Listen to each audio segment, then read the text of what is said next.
uma gravura, pedindo se lhe fizesse um desenho do que pensava que fosse. O Dr. Stuart acumulara esses desenhos, quando Mason Prey, então estudante diplomada de psicologia, estava trabalhando nesta pesquisa.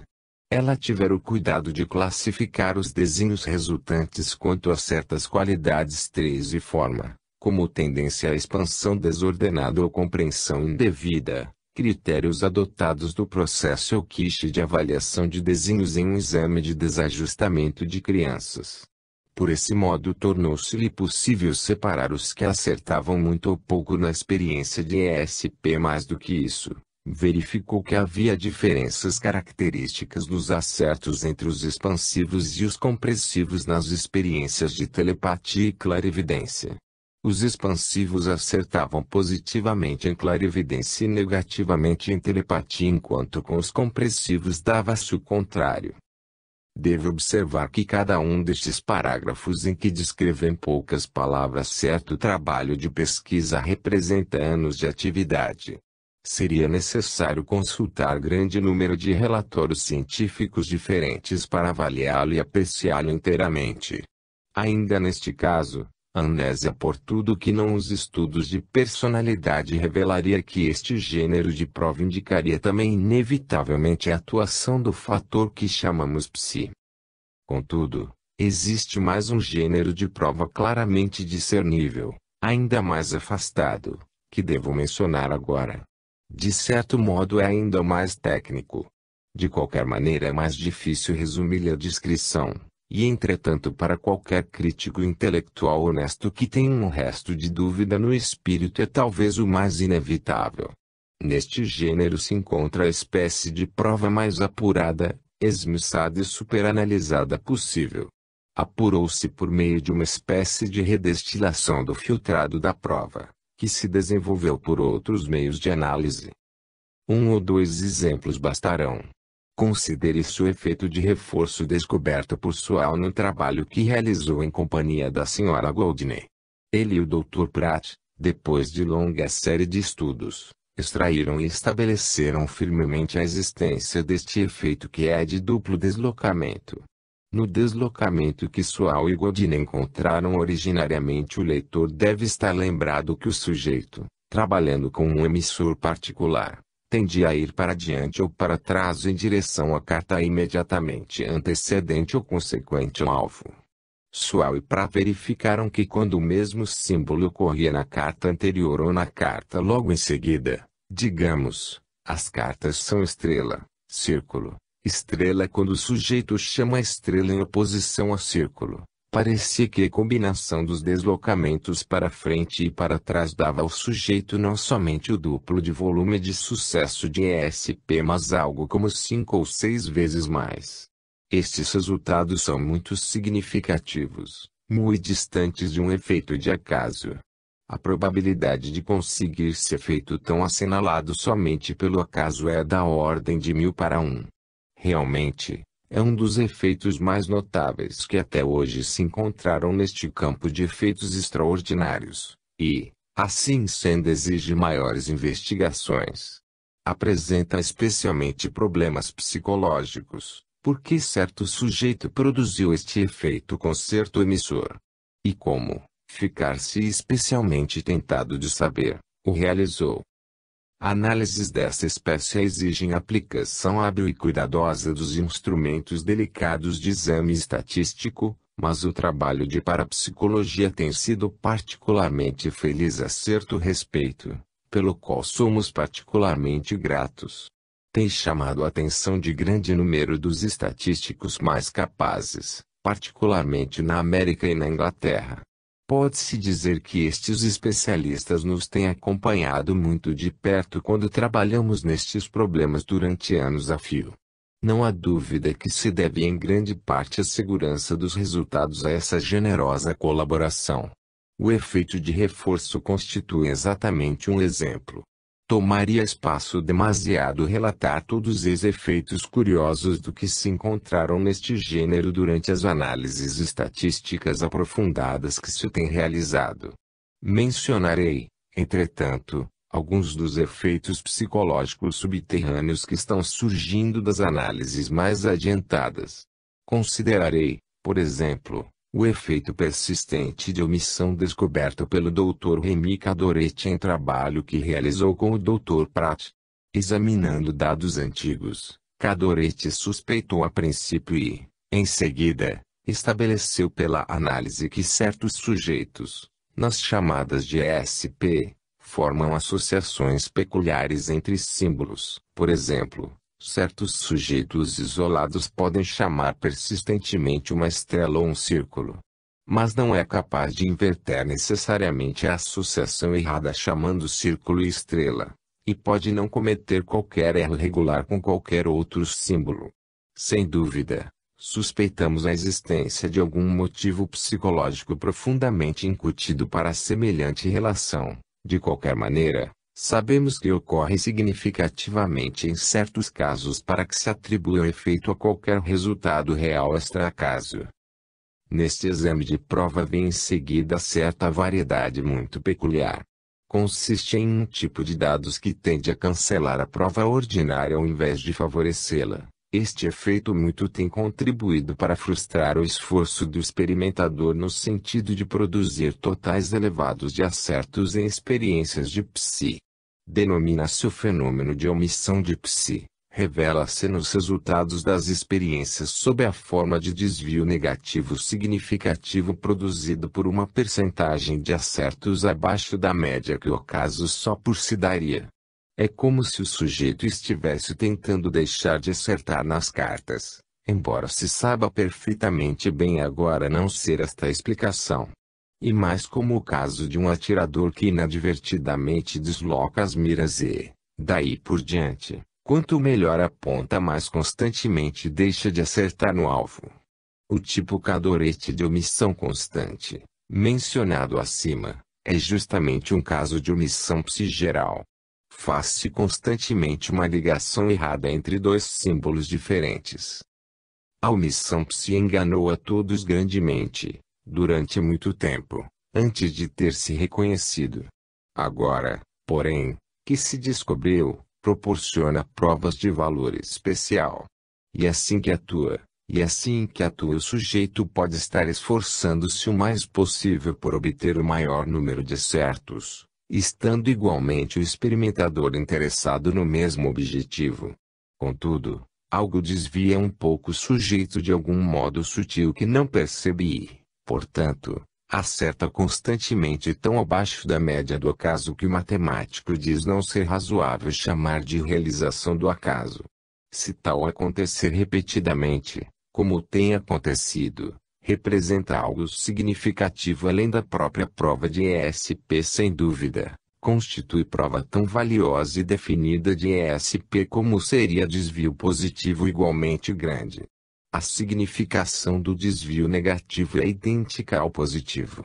Nota-se, contudo, mais um fato quanto a ESP e as condições sob as quais ocorre neste efeito de omissão psi.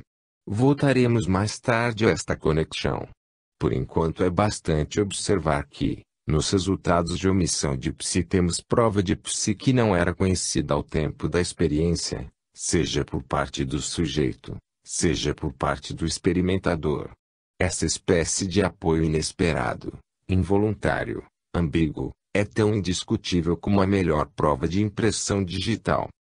Finalmente, ainda existe outro tipo de prova de psi. Se houvesse qualquer interesse restante na espécie de apoio que as alegações a favor de psi receberam ter-se-ia de orientá-lo para o que equivale a quinto gênero de prova, uma espécie de posição de cume que domina uma ordem mais geral de observações e de perspectivas. A revisão já realizada mostrou que qualquer avaliação parcial ou por seções de tão grande conjunto de provas não é capaz de proporcionar qualquer quadro global adequado. Há dados em demasia para incluir em qualquer cena local. Consegue-se melhor perspectiva pelo exame das correlações entre as pesquisas mais importantes para alcançar uma explicação geral quanto à força, consistência e solidez das alegações gerais.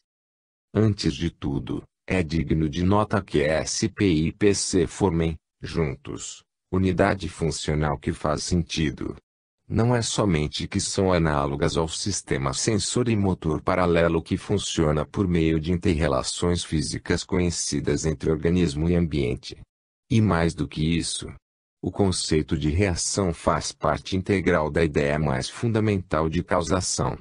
Até que se apresente algum motivo para proceder diferentemente, há de continuar-se a pensar naturalmente a respeito dos fenômenos de psi em termos de causação.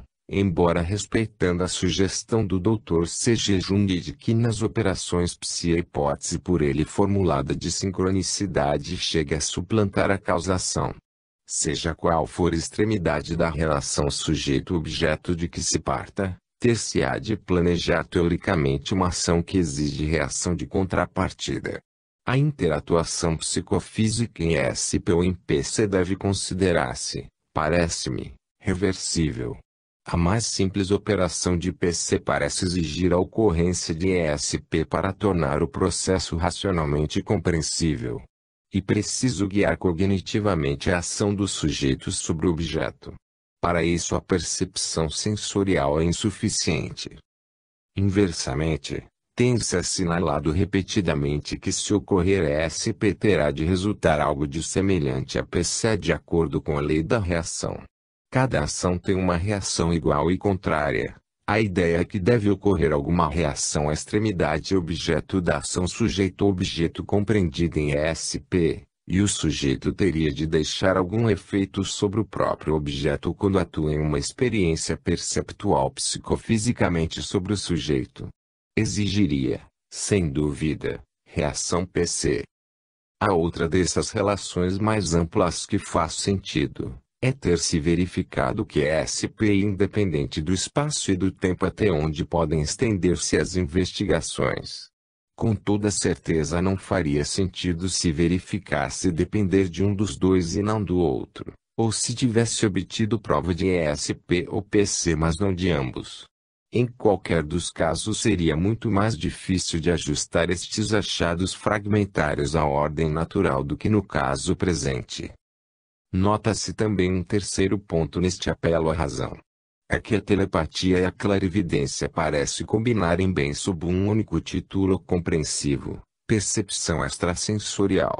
Embora ninguém saiba ainda o que vai produzir a investigação final da telepatia, seria razoável esperar que uma função psíquica atue independente de espaço e tempo revelasse certa liberdade de limitações quanto ao que é capaz de perceber como óbvio estímulo.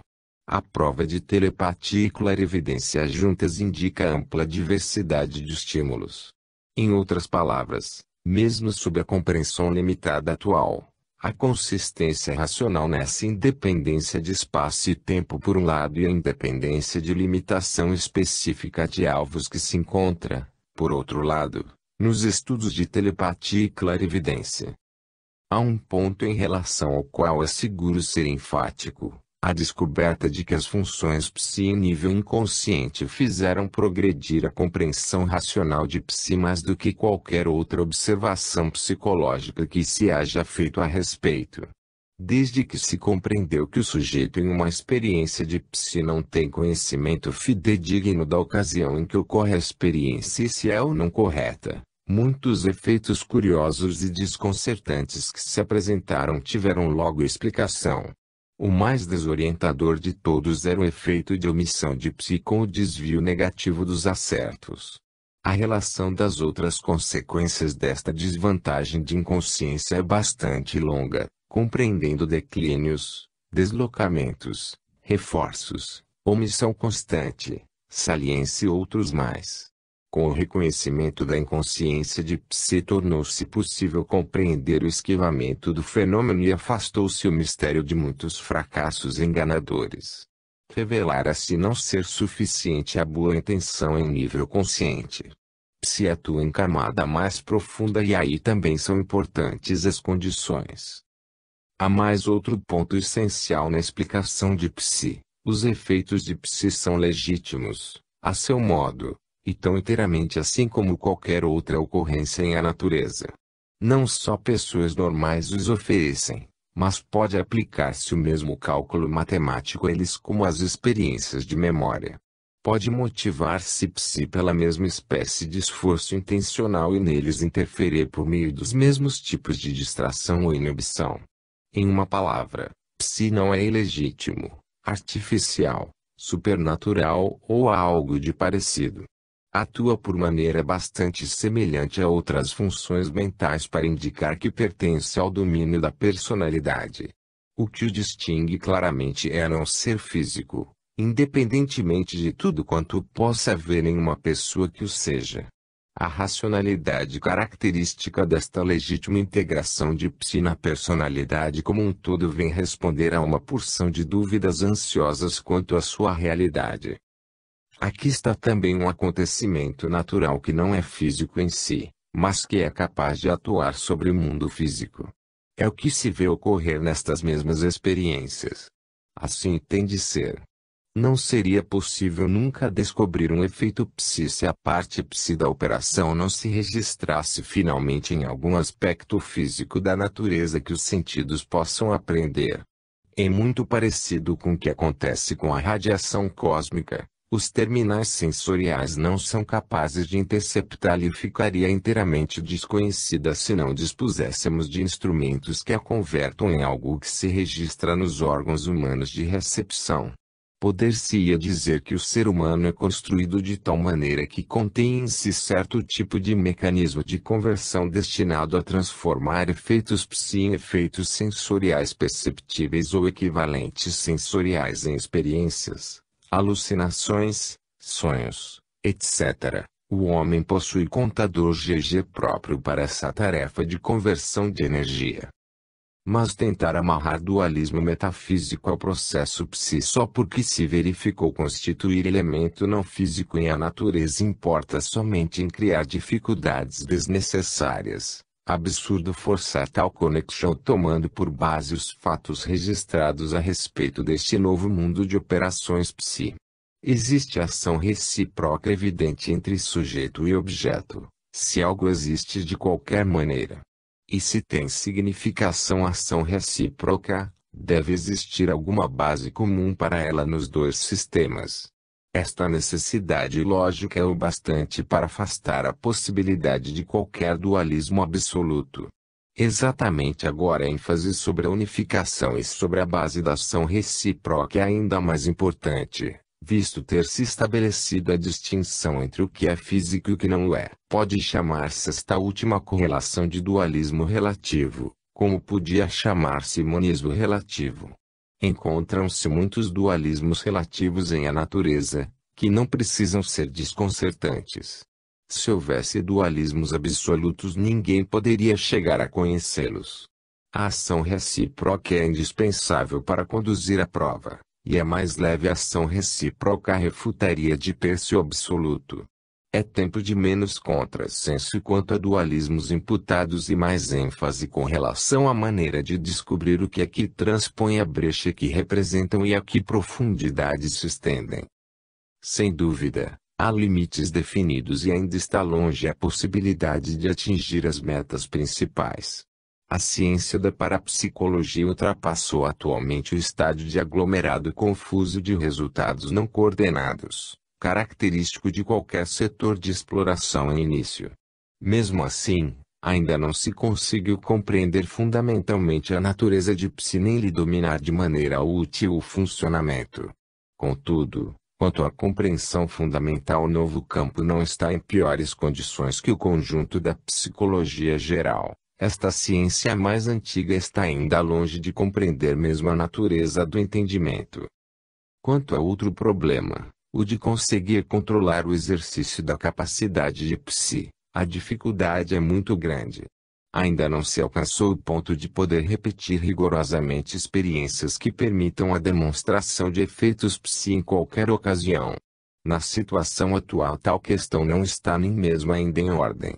Do retrospecto que fizemos verifica-se que a ocorrência de psi ainda é em grande parte espontânea. Existem tantas variáveis fora de controle sobre as quais o experimentador não pode ter certeza de exercer domínio suficiente que se vê obrigado, na situação atual, a trabalhar sob incerteza considerável. Todavia, deve ter a certeza, e pode tê-la, de que, quando obtém resultados, têm de ser devidos a psi e a nada mais senão psi.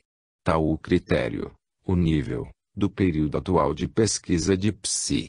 Sem dúvida será diferente mais tarde, quando o explorador de psi for capaz de produzir o fenômeno sob pedido.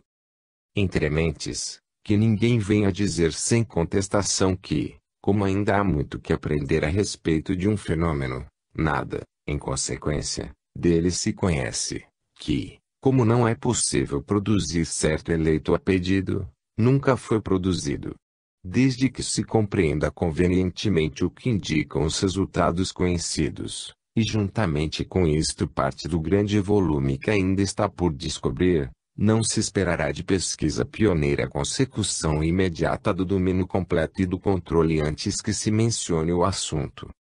É de imaginar-se que a tarefa intelectual de reajustamento aos achados de psi será salto demasiado grande para se realizar durante a vida de um indivíduo. Para a grande maioria dos profissionais, o resto deste livro destina-se, porém, aos que estiverem dispostos a fazer o esforço, aos que o desafio intelectual se afigure digno de aceitação.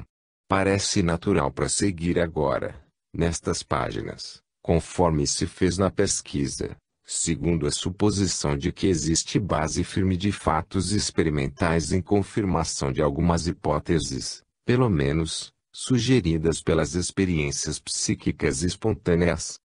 Chegou agora a ocasião de levantar um pouco os horizontes para incluir na perspectiva a relação destes fatos para com as árvores vizinhas da ciência.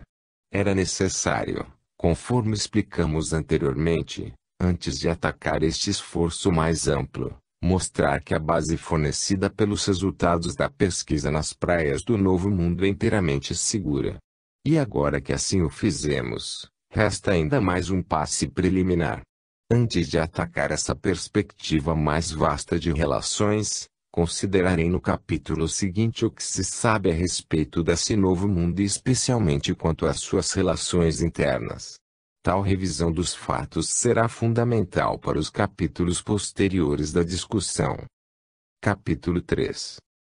As fronteiras atuais da pesquisa, que revelam os primeiros mapas desenhados dos contornos deste novo mundo. Agora que examinamos a prova a favor de psi, a questão que mais nos exige atenção diz respeito aos tipos fundamentais de fenômenos psi, que são eles e como se podem distinguir fundamentalmente. Estas perguntas fundem-se com o problema do objetivo e do caráter da própria função psi, e, para além destes, surge a questão do lugar ocupado por psi na personalidade total do homem e no cenário geral da natureza. Tem-se experimentado certa dificuldade em distinguir entre os tipos de psi.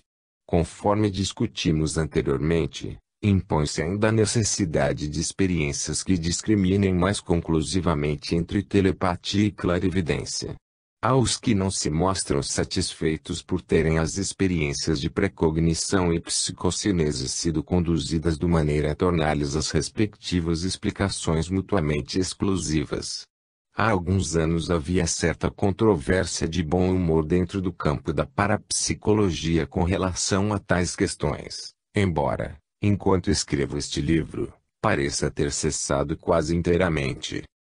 Tem sido prática comum classificar todos os fenômenos psi, e isto significam todos os fenômenos psíquicos, nos que conduzem a efeitos físicos, psicocinese, e os que resultam em certa forma de experiência, percepção extrasensorial. Parece, porém, lógico pensar que estes dois amplos tipos de psi representam simples aspectos escolhidos arbitrariamente da mesma ação recíproca psicofísica fundamental, sujeito-objeto, sendo aqueles apenas produtos finais. O efeito medido na experiência de PC é o que se realiza sobre o objeto, em ESP sobre o sujeito. Provavelmente há combinações de ESP e PC em ocorrências naturais de psi, e mesmo outras modificações ou formas intermediárias. Desse modo, o plano e o objetivo da experiência determinam qual a extremidade que se deva salientar na relação sujeito-objeto. Como no indivíduo esta relação fundamental SPPC é paralela à relação sensório-motor entre sujeito e objeto, torna-se aceitável o conceito de unidade básica dessas operações psi. Contudo, será preciso lembrar que este conceito de unidade é ainda em grande parte mais questão de lógica do que de experiência. A precognição apresenta problema mais sério de classificação. Tem-se acentuado a prática de falar de ESP de acontecimentos futuros como fenômeno que merece nome próprio, enquanto ESP de acontecimentos muito distantes no espaço ainda se considera ESP não determinada. Tal uso reflete provavelmente as normas do pensamento da época mais do que distinção fundamental, entendendo com diferenças no processo. E impossível dentro dos conceitos atuais compreender a maneira pela qual um sujeito pode perceber um acontecimento objetivo do futuro, que ainda não ocorreu. E mais fácil imaginar possa o sujeito perceber objeto distante somente em dimensão geográfica. Mas a simples imaginação mostrou significar muito pouco ou mesmo nada no estudo do mundo físico. Contudo, tem-se de conceder certa parte à conveniência a expensas de consistência em muitas ciências mais antigas do que a parapsicologia.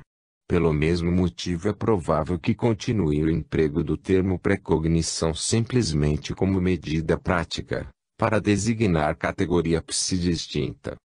Apresenta-se dificuldade mais fundamental quando se procura distinguir entre telepatia e clarividência. Na realidade, o esforço que se tem dispendido no sentido de encontrar completa distinção entre as duas não parece conduzir a qualquer resultado. Superficialmente o problema não parece apresentar dificuldade.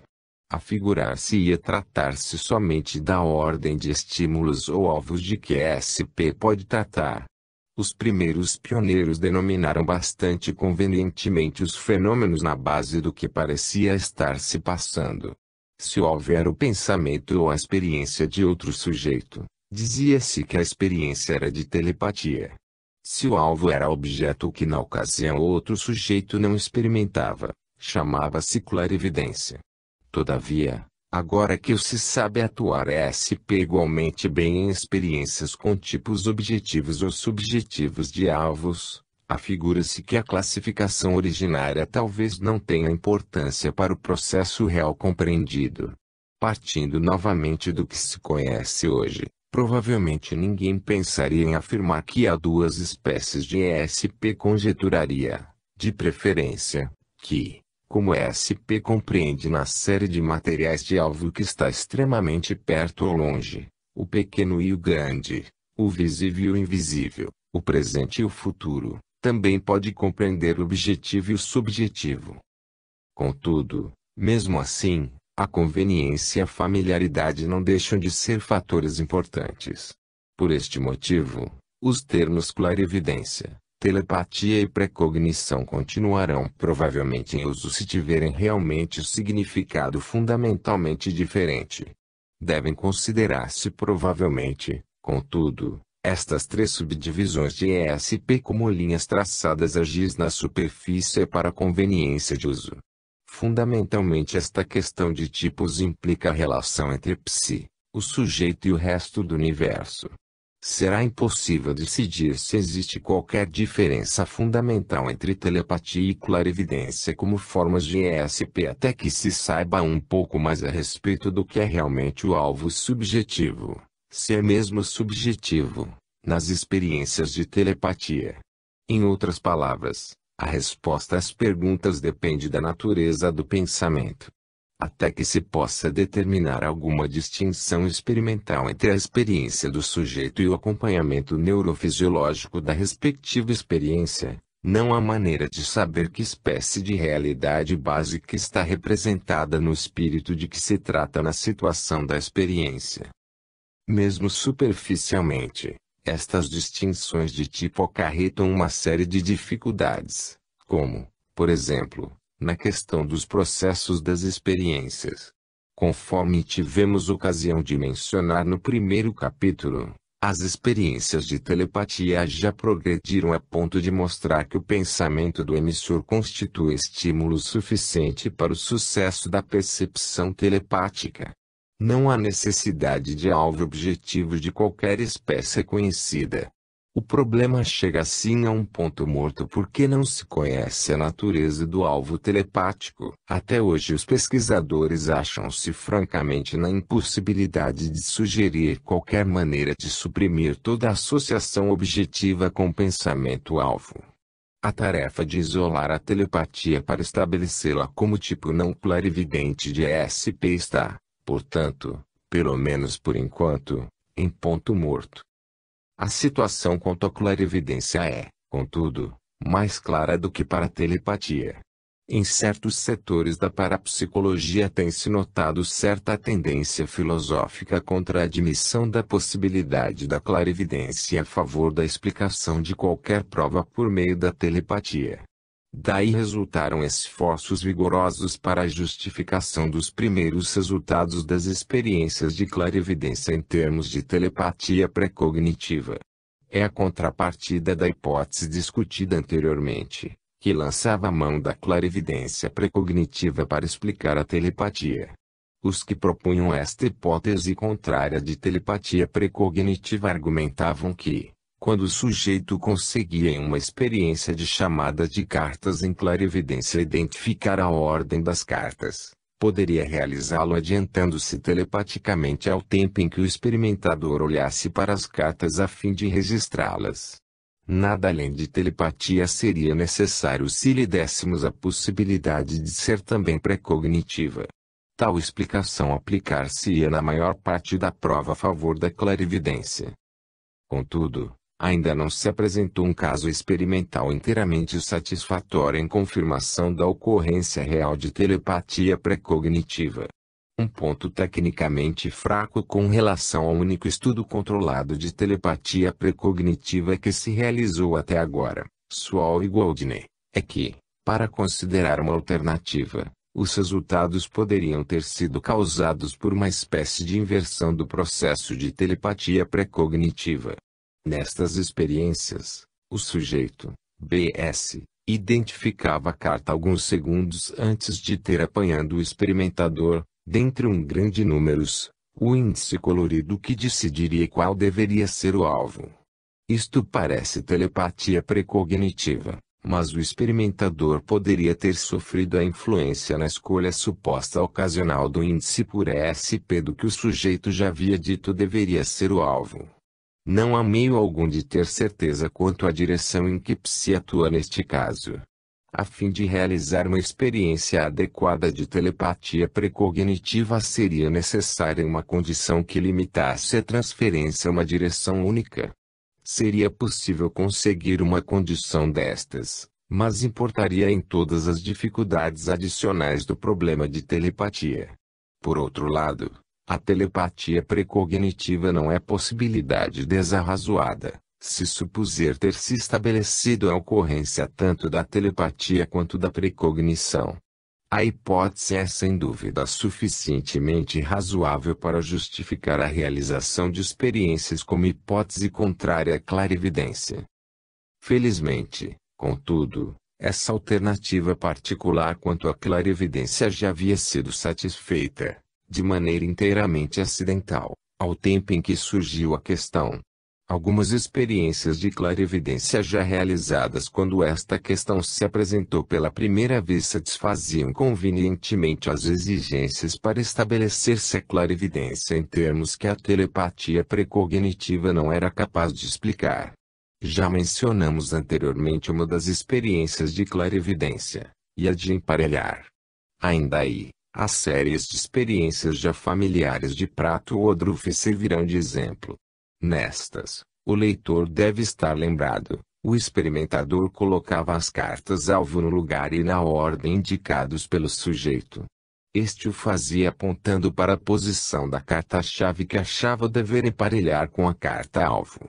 Ora, se o sujeito tentasse fazer uso de telepatia pré-cognitiva adiantando-se ao tempo em que a carta seria observada pelo experimentador, O sujeito entraria em conflitos com a própria resposta que, por essa ocasião, já estaria formulada. Em outras palavras, poderia adiantar-se tão só a consequência da própria resposta, e, portanto, teria de comprometer-se antes de pôr em ação a telepatia pré-cognitiva. Em consequência, afastava-se esta eficazmente da experiência por motivos lógicos. Conforme se verificou, várias outras experiências haviam sido acidentalmente planejadas de tal maneira que excluíam automaticamente a possibilidade de telepatia pré-cognitiva. Há diversos outros tipos de experiências de clarividência que, de maneira semelhante, parece que afastam muito eficazmente a possibilidade de telepatia pré-cognitiva. Assim sendo, a clarividência, no que se relaciona com o exame crítico a que se procedeu até agora, afigura-se constituir aspecto bem estabelecido da função psi. Verdade é que a telepatia está, por enquanto, numa categoria de espera. Mas, enquanto aguarda a inspiração de nova maneira de encarar-se, será conveniente ter presente ao espírito a importância da questão que os progressos experimentais fizeram surgir na pesquisa telepática, que se estende, na verdade, a todas as ciências do homem. Trata-se da natureza da experiência subjetiva do homem na sua relação para com o cérebro físico, que exige respostas científicas assegurantes de qualquer das ciências que tratam principalmente da personalidade humana possa estar certa dos seus princípios fundamentais. Vem em seguida o problema provocador da precognição.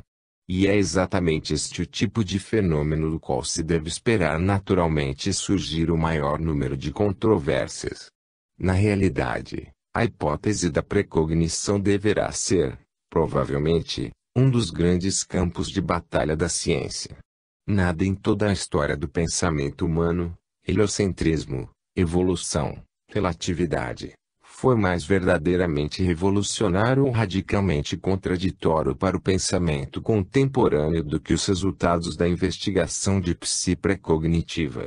Mesmo os que acompanharam as investigações de psi até certo ponto sem demonstrar convulsões intelectuais, reagiram com violento ceticismo ao tomarem conhecimento das descobertas em precognição. Mesmo dentro do campo da parapsicologia verificou-se desde o início vigoroso esforço para explicar os resultados das experiências de precognição em termos de alternativa mais racionalmente aceitável. Terem poucos experimentadores de psi atacado o problema deve-se, em parte, talvez, à incredibilidade inerente à ideia. A explicação alternativa mais plausível dos primeiros resultados que sugeriam precognição era a possibilidade de produzir a percentagem significativa de pontos que revelavam a atuação de ESP clarividente. Seria de imaginar tal possibilidade nos casos em que o experimentador baralhasse as cartas à mão. Pesquisa colateral no que se veio a chamar de baralhamento psíquico mostrará a possibilidade de utilizar CESP de maneira a colocar as cartas no processo de baralhamento de sorte a se emparelharem com as de outro baralho a tal ponto que excluísse o acaso como explicação.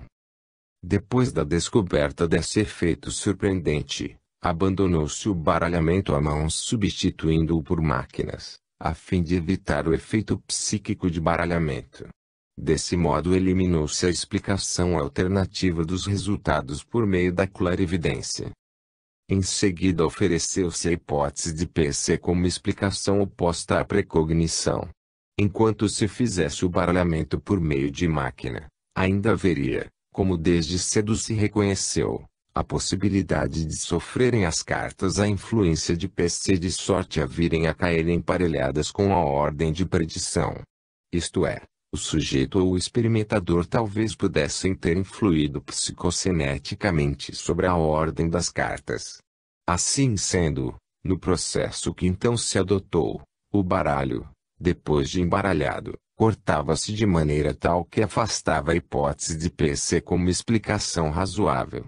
Realizava-se o corte tomando por base as leituras de temperaturas constantes de certo jornal para certa data futura estabelecida. Mas mesmo então ainda havia alguns indivíduos que sustentavam a possibilidade de PC explicar suficientemente os resultados obtidos. Farei por alguns momentos uma digressão sobre essa alternativa, para quem quer que deseje encará-la seriamente. O leitor deve estar lembrado de que os resultados obtidos por mim e pela doutora Humphrey nas experiências de precognição com crianças provinham de experiências em que se empregavam cortes pela temperatura. Reconhecíamos, sem dúvida, a alternativa aparentemente fantástica de que os experimentadores, ou alguém que os auxiliasse, influísse sobre a temperatura real ou sobre o instrumento registrador ou sobre as pessoas que fizessem a observação, de tal maneira que se cortasse o baralho de modo a produzir mais do que um número de coincidências devidas ao acaso entre elas e a distribuição de símbolos em grande número de folhas de registro até então acumuladas. Contudo, esta operação hipotética complicada figurou-se tão fantástica que se resolveu deixá-la de lado nesse ponto. Muito comumente, a ascensão na ciência ao resolver um problema complexo toma o aspecto de escada. A realização completa, como o céu, não se consegue de um salto. Não se encontram na ciência soluções absolutamente finais de qualquer maneira. O melhor processo para melhor focalizar experimentalmente a questão da precognição consiste em continuar a aumentar as dificuldades para a explicação alternativa por PC.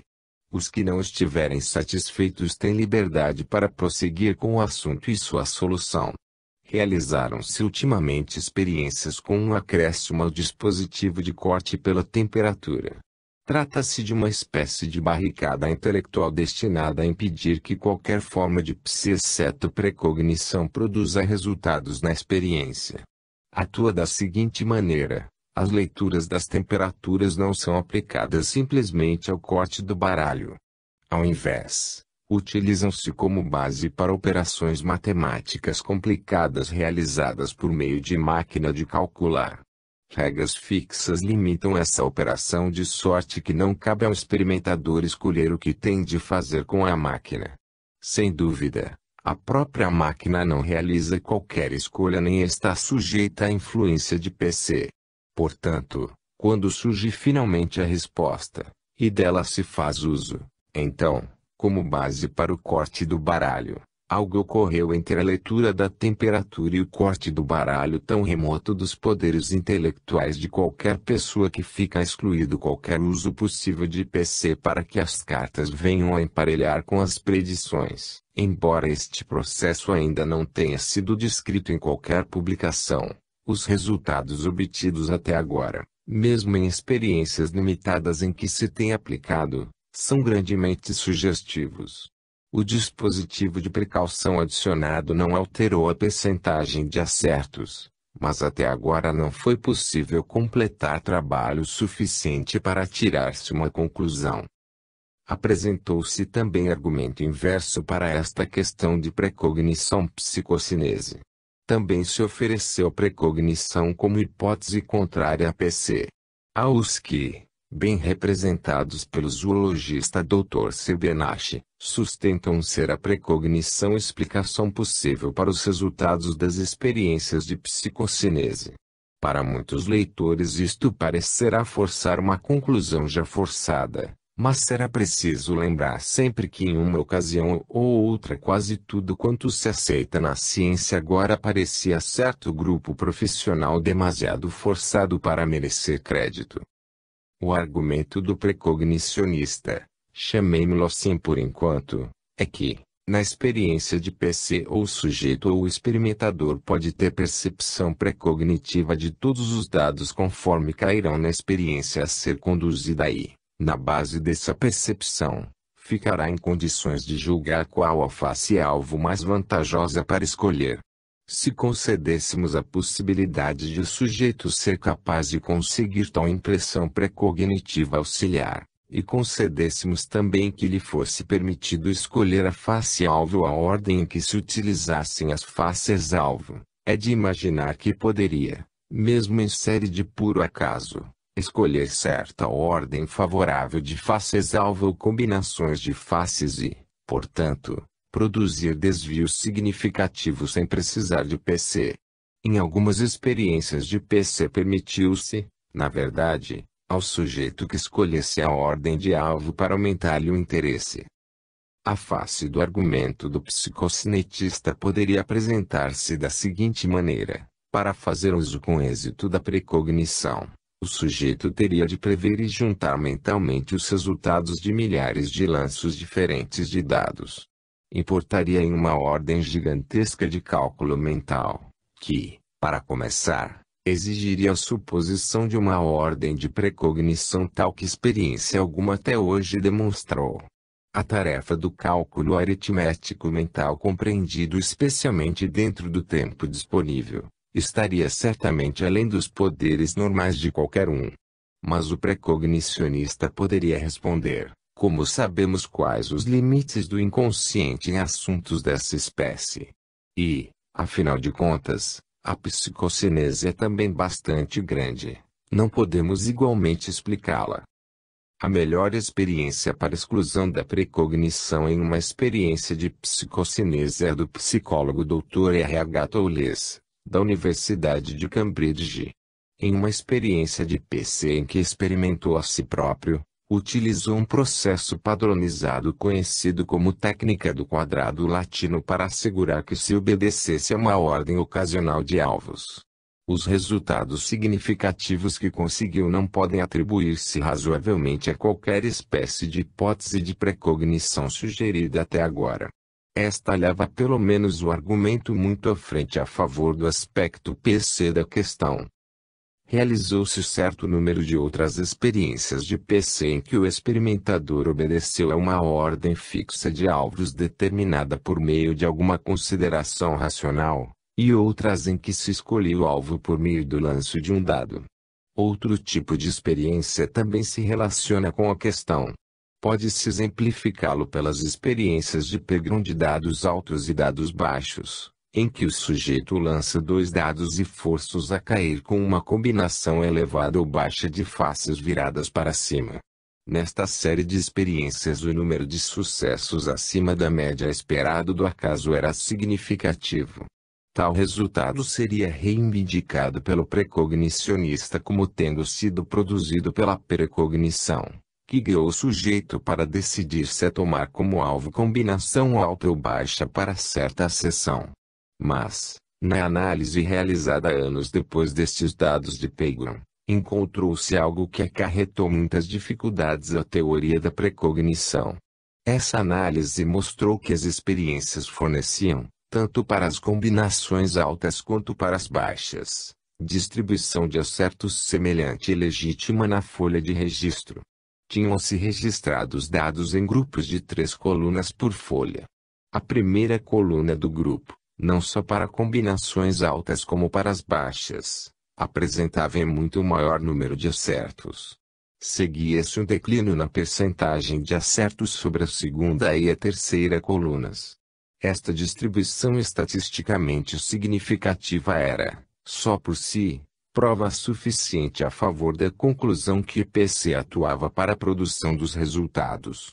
Ora, se o sujeito tivesse escolhido o alvo, combinação alta ou baixa, na base de precognição, cabia-lhe tomar a combinação que desse não só total de pontos acima do acaso mas também e tal distribuição de acertos sobre o grupo que conduzissem a esses declínios notáveis encontrados anos mais tarde. Mas ainda aí não é o fim. O sujeito também teria de fazer a precognição de maneira tal que obtivesse outra distribuição de acertos igualmente notável, porque, quando se analisaram os acertos na coluna verificou-se que, tanto nas experiências de combinações altas como nas baixas, observava-se declínio bastante notável na percentagem de acertos, quando o sujeito descia a coluna, com uma elevação na percentagem de acertos no fim da coluna. E ainda uma vez, esta distribuição só por si sustentaria a conclusão a favor da presença de π nos dados experimentais. Poder-se-ia juntar ainda mais em espécie a esta discussão, mas talvez já tenha ido bastante longe para mostrar que o emprego da precognição para produzir os resultados nesta pesquisa PEGRON seria tarefa muito além do intelecto humano conforme o conhecemos, isto é, a precognição poderia ter ajudado o sujeito a escolher as melhores combinações de alvos somente se, durante os meses da experiência, tivesse podido fazer esses levantamentos precognitivos do grande número de faces de dados que teriam de cair. Teria sido preciso resumir e analisar mentalmente os resultados desses levantamentos, tanto para desvio total como para distribuição de acertos, e esta teria de ser analisada para a distribuição no grupo bem como na coluna. Prosseguindo ainda mais, acontece que estas mesmas curvas de distribuição são de certa maneira características dos resultados de experiências de PC, chegando mesmo a apresentar maior semelhança com as curvas dos dados de ESP. Esta semelhança se estende mesmo além do campo de investigação de psi, a outros dados experimentais psicológicos. Em uma palavra, algo de geral e legítimo ocorria no progresso do sujeito de experiência a experiência. Não é possível explicá-lo supondo que a escolha precognitiva do alvo produza. Essa escolha dificilmente daria origem às várias curvas de distribuição dentro do grupo ou da coluna, causando, ao mesmo tempo, o desvio total. Parece, sem dúvida, que desenvolvi excessivamente este ponto. Os resultados de Thoulez foram certamente, para muitas pessoas, o suficiente para resolver a questão. Mas os pesquisadores têm de morejar quase indefinidamente sobre essas ramificações enfadonhas de interpretações alternativas, e ouvir pacientemente inúmeras reivindicações em contrário, para que não se deixe passar pontos importantes. O que aqui fica dito exemplifica em parte o terreno difícil que se tem de atravessar para atingir as fronteiras discutíveis de um problema desta espécie. Constitui a amostra do que se passa na zona de análise. Todavia, a questão passa finalmente do racional para o experimental, como as experiências de Thoulez. Examinamos até agora os tipos principais dos fenômenos psi. Como se situam, em um resumo da situação atual, em relação uns aos outros. Em conjunto, a prova, conforme se distingue pelas operações experimentais, revela casos decididamente claros a favor da clarividência, precognição e psicocinese. Outra questão será saber se essas aptidões são idênticas em algum nível básico. Suspeito que são. E não poderemos dizer ainda por algum tempo se na verdade a telepatia é o ESP de algo diferente de estados objetivos no cérebro ou efeito psicossomático iniciado pelo emissor e exercido sobre o sistema nervoso do receptor. Como cessou a onda de discussão quanto a tal distinção, não é provável que surja novamente até que se formulem novas questões. Será preciso salientar um ponto quanto a estes tipos de distinção. As alegações favoráveis a psi não ficam reforçadas ou enfraquecidas pelo sucesso ou fracasso de tais esforços na separação decisiva dos tipos de psi. O valor dos dados sobre o problema básico da ocorrência de psi não fica afetado, seja qual for a maneira por que se responda à pergunta com relação à distinção dos tipos psi. Psi é, por definição, conceito muito amplo. Mas as duas subdivisões principais, ESP e PC, parecem incluir em todas as possibilidades concebíveis. Contudo, os tipos familiares de manifestação ESP com os quais a pesquisa tem se ocupado não precisam ser reconhecidos como os únicos possíveis. Suspeitamos da existência de outras formas de reação psi ou de variantes que poderão chegar a merecer denominações distintas como os que se conhecem já por nome. Estas outras possibilidades constituem parte do assunto de parapsicologia ainda não terminado, que espero o dia em que possam atingi-las as facilidades de pesquisa e o pessoal necessário. Que dizer, por exemplo, da questão de retrocognição? Uma das questões correlatas a respeito da qual quase nada se sabe. Ainda está para se responder se a ESP pode alcançar o passado que não deixou vestígios bem como o futuro ainda não existente. Será necessário antes de tudo criar a maneira de investigar essa possibilidade.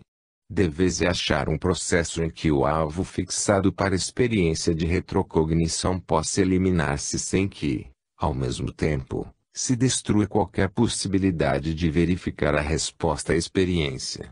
Um meio de consegui-lo consiste em fazer uso de filme fotográfico exposto mas não revelado no qual estaria o registro que se teria de usar para a verificação. Já se aplicou certo ponto com resultados longe de desanimadores. A dificuldade, porém, está em evitar a alternativa da possibilidade de atuação da precognição em semelhante experiência. Seria a percepção precognitiva da situação quando se revelasse o filme. Além disso, seria necessário saber se a clarividência ESP pode ou não atuar com produtos químicos invisíveis como alvos, porquanto esta espécie de alvo que representa um filme fotográfico exposto mas não revelado. Apresenta-se também a indagação de saber se a percepção precognitiva das experiências futuras de qualquer um é uma possibilidade. Um tipo seria exatamente a percepção precognitiva sensorial. Nada que exclua a possibilidade desta experiência antecipada das próprias sensações. Há mesmo casos espontâneos que a sugerem. Mas, ainda uma vez, nenhum esquema proposto até agora permite investigá-los sob controle adequado em oposição à alternativa conhecida, como, por exemplo, a clarividência precognitiva.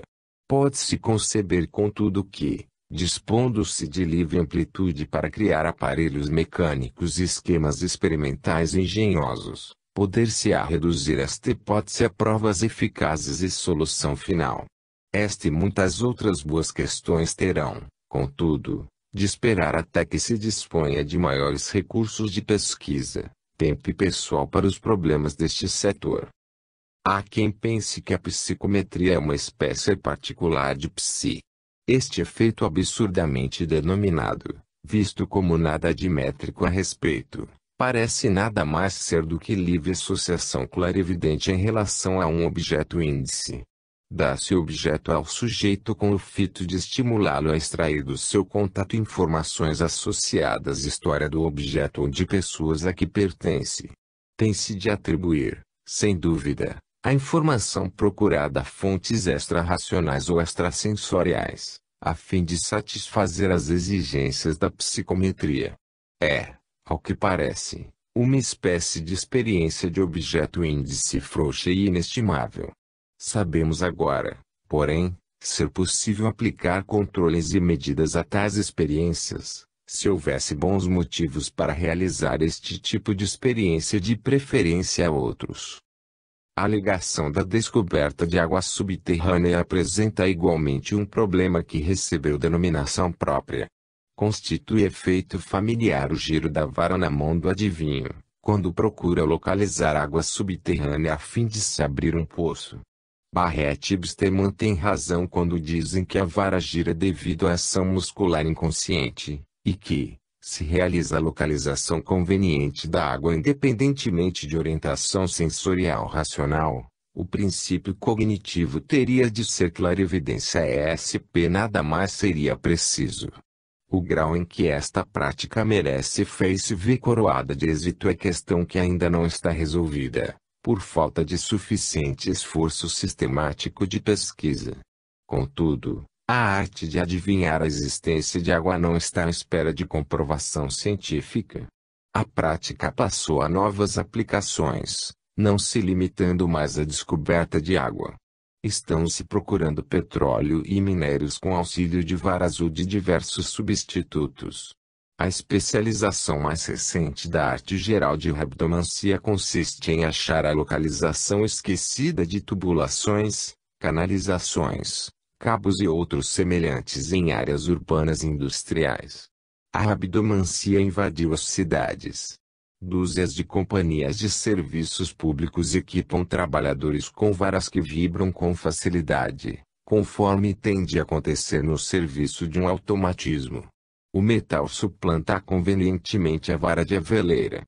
Todo esse interesse utilitário pode forçar, e mesmo financiar, pesquisa adequada do problema da rabdomancia, estendendo-se talvez a todo o grande ramo de pesquisa psi, do qual parece simples divisão. Há outro problema esperando a atenção da pesquisa que pode ser sensível. Consiste em saber se é possível a intrusão telepática ou a transferência coerciva do pensamento, e, se assim for, em que extensão poderá o emissor influir sobre o receptor com o qual não entrou em contato prévio. Se puder, qual o efeito, se algum existe, da experiência comum, conhecimento, amizade,